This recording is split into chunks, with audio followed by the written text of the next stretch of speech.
আল্লাহ এটা কি আল্লাহ আল্লাহ ফায়ার সার্ভিসের খবর দাও কেউ ফায়ার সার্ভিসে কল দিয়েছিলাম, কুমিল্লা থেকে আইতে সব শেষ। ওই গেছে সব বুঝে গেছে। নাঙ্গলকোটে বা লালমাইতে যদি ফায়ার সার্ভিস থাকতো তাহলে এমনটা হইতো না।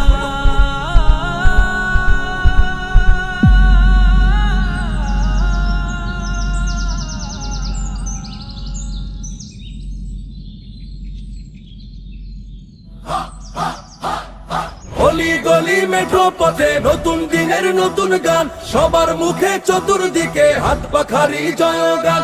গলি গলি মেঠো পথে নতুন দিনের নতুন গান, সবার মুখে চতুর্দিকে হাত পাখারি জয়গান। বইলা দিছে দাদা দাদি লইরা যাইবো আসল গদি, চলবে না আর টাকা। আসসালামু আলাইকুম। কাকা ভালো আছেন? আসন্ন ত্রয়োদশ জাতীয় সংসদ নির্বাচনে কুমিল্লা 10, নাঙ্গলকোট এবং লালমাই আসনে মুফতি শামসুদ্দোহা শাফি সাহেব হাত পাকার প্রতীক নিয়ে এমপি প্রার্থী হয়েছেন। আগামী 12 তারিখে হাত পাকা মার্কায় ভোটটা দিয়েন। বাবা, আমার ভোটের কথা কইেন না, আমার মানুষের কথা ভালো নাই। বুঝি চাচা, আপনার ঘরের যে দুর্ঘটনা ঘটছে আমরা সবাই জানি, থাক মন খারাপ করেন না। সবাই ভোটের সময় সেই কথা কয়, খোঁজ খবর নেয়।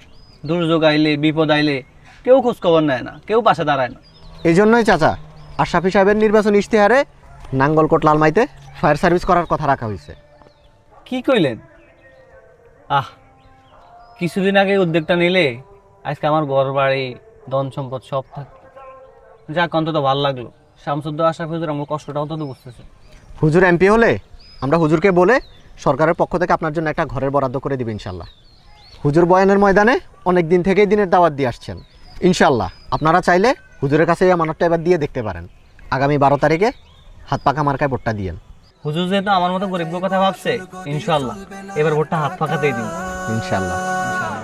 সবার মনের প্রতীক এখন শুধুই হাত পাখা, দেখে দেখে সিল মারো ভাই, মার্কা